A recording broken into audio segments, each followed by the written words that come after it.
Hi, I'm Billy Hollowell, and welcome to Pure Talk, a show brought to you by PureFlix.com. I'm here today with comedian Kerri Pomarolli. How are you? You got my name right. I know. I was so worried as I was doing the intro that I might not.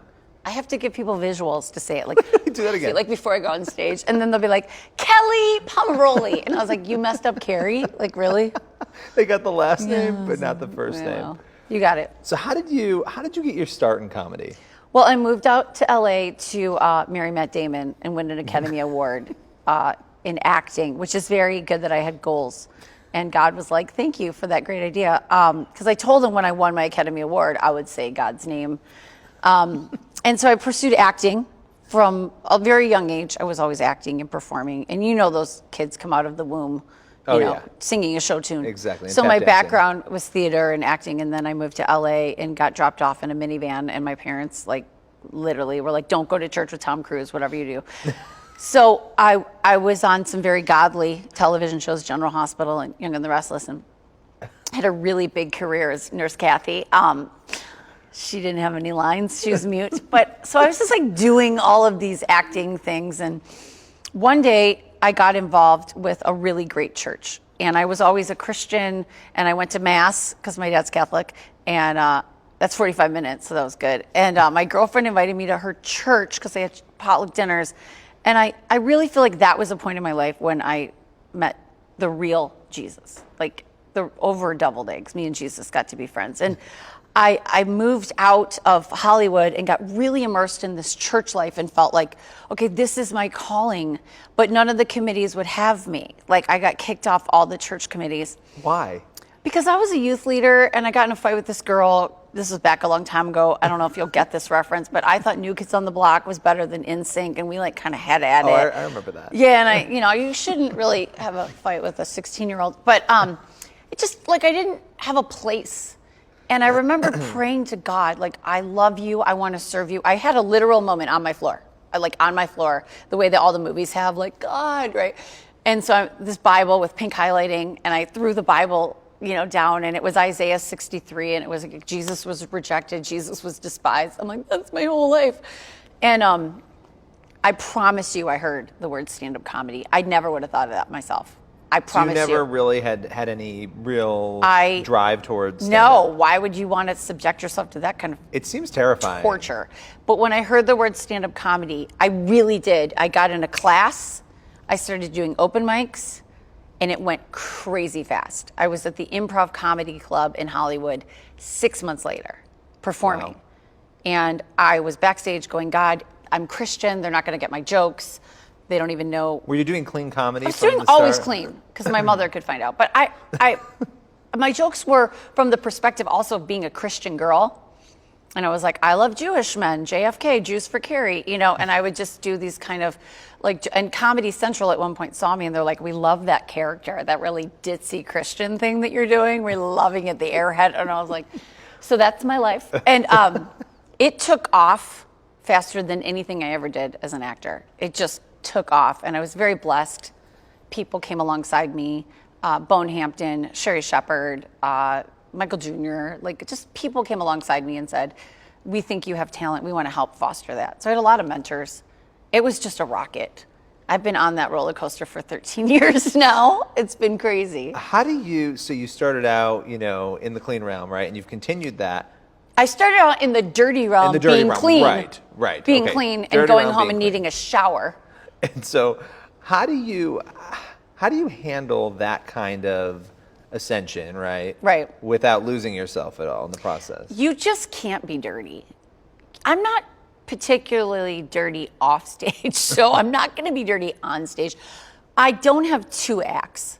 I have one act, and it's just clean, and it's just funny. And I look at people like Ellen DeGeneres or Brian Regan or Jim Gaffigan, they're just clean because that's the way we talk anyway.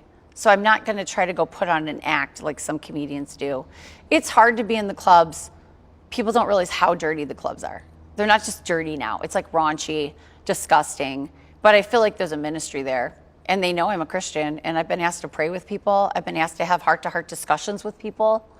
And I feel like God has placed me in the clubs for a reason. Just to I hate to use the word be a light, but just be myself and be available. Right. Well, and a lot of people would say, "Why are you there? Why are you in that part of the world?" Right? So how do you? Okay, Because you hear this all the time. This is what I say. I am not on the bar. I'm in the bar. Okay, like they're like, Jesus would wait outside. No, he would not. Jesus would not wait outside. Jesus would be in there like laughing. I'm not condoning their behavior, but Right. Jesus set the example of like, we need to be in the world. If all we do is all Christian all the time, we're going to have a small audience and it won't grow. Well, and how do you reach people? What is it, John 13? I'm terrible with. I'll like, Yeah. oh, John 13. I'll But agree with you, whatever Go it is. ahead, go for it. So when Jesus is, the woman in adultery, Right. And he comes up and, all the guys, he's Right. like writing in the sand. God knows Right, what right, he's right. writing in the sand. But, and he says, cast the first stone if Yeah, you don't have sin. yeah. And of course they all flee because, they have sin. And then he starts talking to the woman, and it's so interesting because we talk about love so much, and Jesus is love, right? But he's also truth, right? So like that, don't sin anymore. Like, he tells her, go and sin no more. And so it's interesting because I think we fall on either side of like the truth people who are just like, we only talk about truth, don't ever go into the club, don't ever be there. And then the like just love, love, love, love, love without ever talking about truth. And what you're doing is standing in that And gap. I have a huge beef to pick with our Hollywood standards that have compromised what I feel God would honor. I know we're taping for PureFlix, and like the reason I like PureFlix or I like films that they represent are they are not compromising. You can still have violence in a movie. You can still have sexual innuendo in a movie because it needed to be there.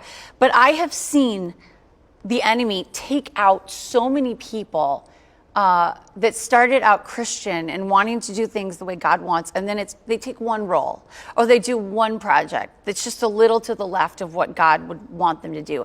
The next thing you know, they are swallowed up by the system. We see it with rock singers, we see it with actors all the time, and it kills my soul because sometimes I feel so isolated out here. Like, am I the only one that's seeing this? This is wrong. I've walked out of movie theaters. And you've maintained. Yes, and it's hard. And it is really hard. I can't sit here and be like, well, it's really easy. It's hard. Well, it's easier to take the role. It's easier to take that thing. I've been offered them many, many times. One time, this was many years ago, and it was sort of like a topless scene in a movie. And my agent goes, but it's with Charlie Sheen. I mean, you want to be with Charlie. This was before.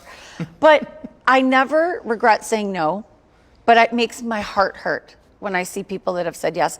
Young comedians that I've mentored that are now like getting sitcom deals and they're on stage and they're like, well, I used to be a Christian. And then now they're just so overtly dirty. I have been in clubs standing like I'm a mama bear and I'm back there like with tears and then I have to go on stage and go perform. I've literally cried in the back of a club before because I've seen someone that I mentored go that route. So I feel like we still need to be sensitive to what the Holy Spirit is telling us is right and wrong. Yeah, and how have you dealt with perfection, imperfection, the fact of always being judged? Because the reality is, whether you're doing stand-up or you're acting, you've done all these things, you're always being judged. I need to stay off Instagram, really. I think I need to stay off Facebook because I'm a little too concerned about if people like me. I think social media is so hard. But as a comedian, I always joke, you can be a little bit chubbier, you can be a little bit less perfect, because you're a comedian. I'm like, what are we gonna do? Make a sexy calendar, me and Ellen and Roseanne, you know what I mean? But I've been doing this a long time, and so when I do the church audiences, it's almost the opposite. They like you so much, and they're so nice, so when you come on stage, especially if it's like a charismatic church, they're like, yay, we love you. I'm like, I haven't even told the joke, but they're like, yay. So then you think you're really great, then you have to go back into a club and be like, let's get a reality check. Am I really funny? Like, is that really good? Because I need to get raw judgment to make sure that I'm still on par. Because Christians can be really nice, and it's not always healthy. Because we don't know if it's Well, there's real. a desperation for really good content, right, too? So, Yeah. like, when you encounter good content, you go over the top. When you encounter mediocre content, sometimes you're like, yay, too, right? But when you encounter somebody really good, like yourself, it's like, like there's no... And I'm like, oh my gosh, I'm so great. And then you do a club and you're comic number 17, Lord's like, sit down, buckle up, humble yourself. You know what I mean? Because I get so nervous in the clubs. I get so nervous because these comics are so good and they're slaying it. And you've been doing this for years and you still get nervous, like which is a normal. Scared little puppy because they're out there doing the dirtiest, dirty, and they're slaying the audience. And I have to come on and stay at that level. And if I'm good enough to go to the next level. But my friend Carlos Oscar, he's a Christian comic. He's like, you do you. Just go and you do you. And then I have a friend or two that'll come with me for moral support, and I'll come off stage just like wrecked. They'll be like, did you not see that was good? Did you not see that they laughed? I'm like, no, was it good? I can't even process it. It's an out-of-body experience to go on stage. Richard Pryor said it was the same rush that he got from heroin, stand-up comedy.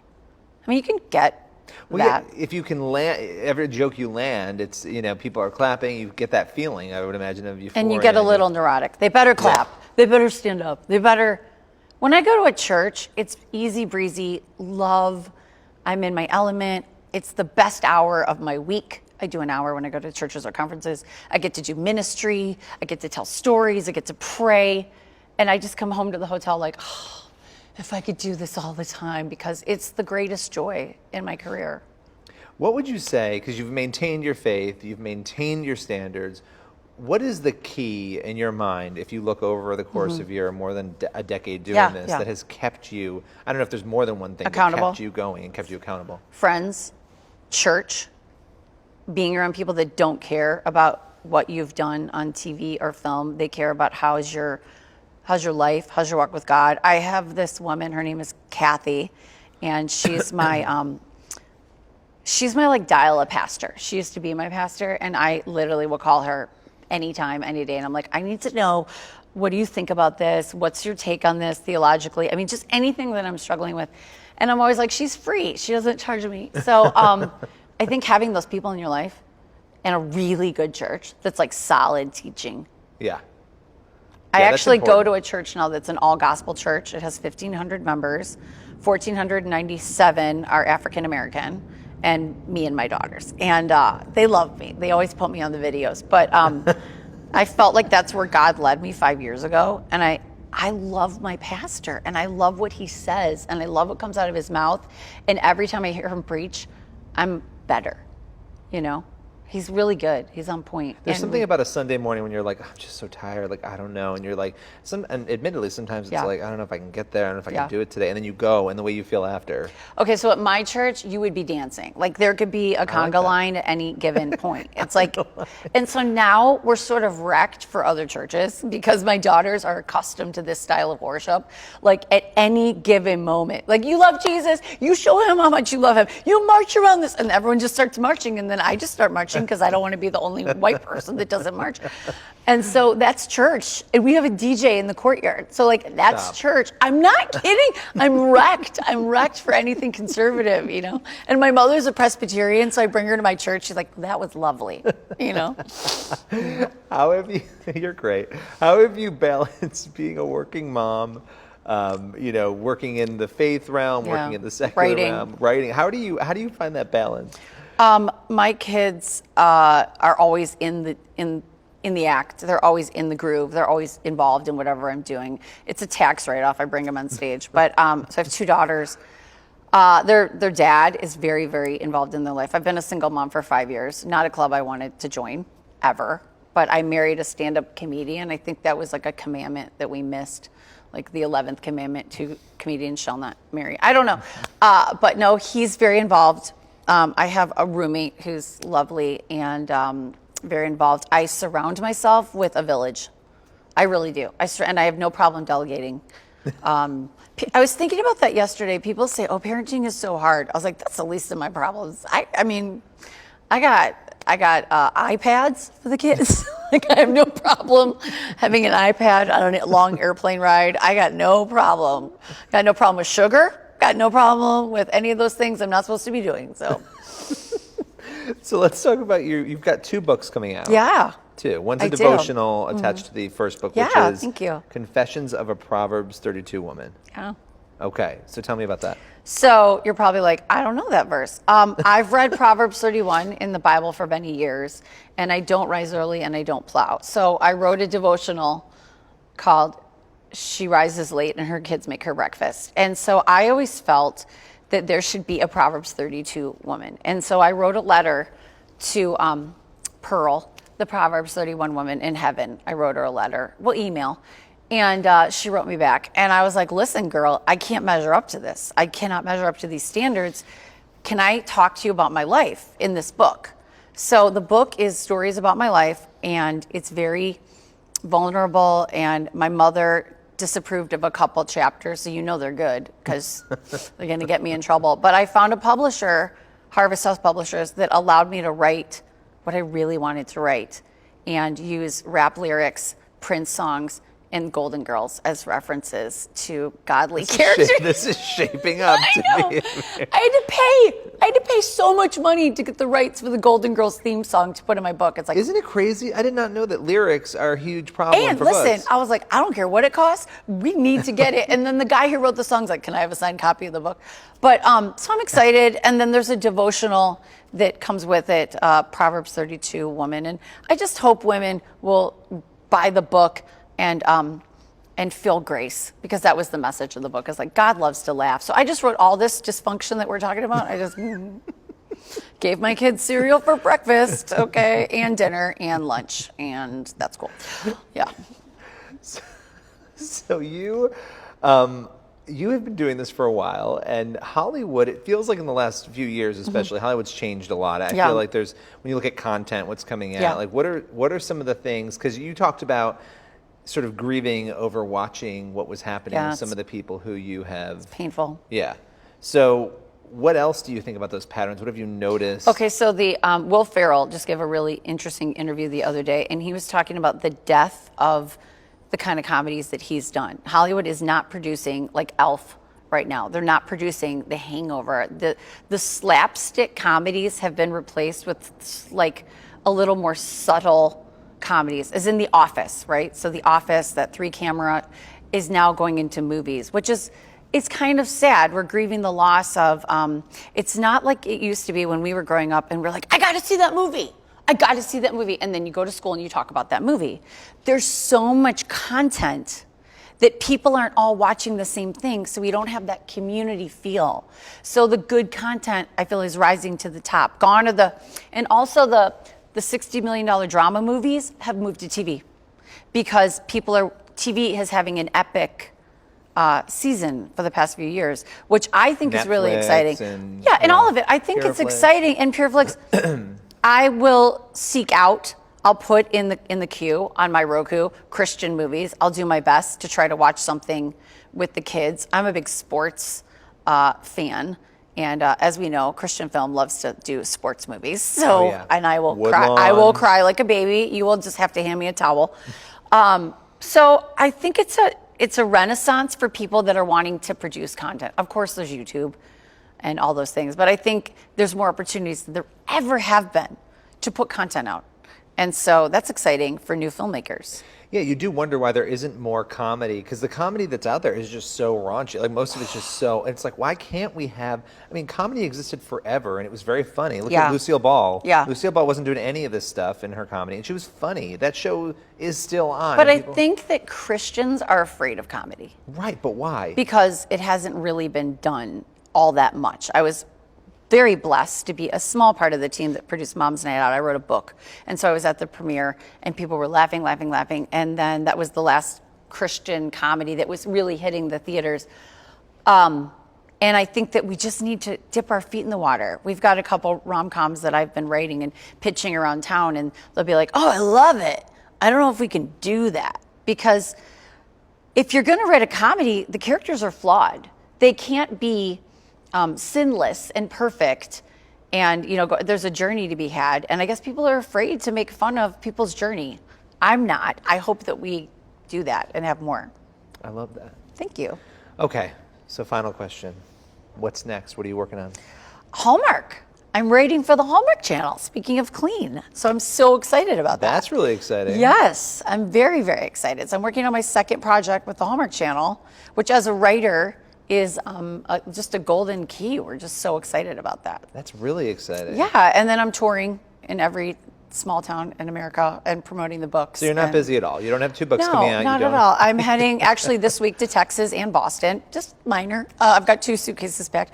I fly in from Texas on Saturday morning, come home, change suitcases, and hop a plane to Boston. Insanity. Not busy. Not busy at all? No. You need more on your plate. Yes, call me. I need more on my plate. I'm available. bar Well, listen, mitzvahs. thank you so much. Where can people find out more about you and your comedy? Instagram at Kerri Pom, KerriPom. A lot of dysfunctional videos of my children. I have to follow you there. Yeah, please do. And KerriPom.com. I need attention. Find me. I'll write you back. Kerri Pomarolli, I love it. Well, thank you so much. And everyone who's tuning in today, make sure you go over to pureflix.com and facebook.com/pureflix for more daily inspiring content.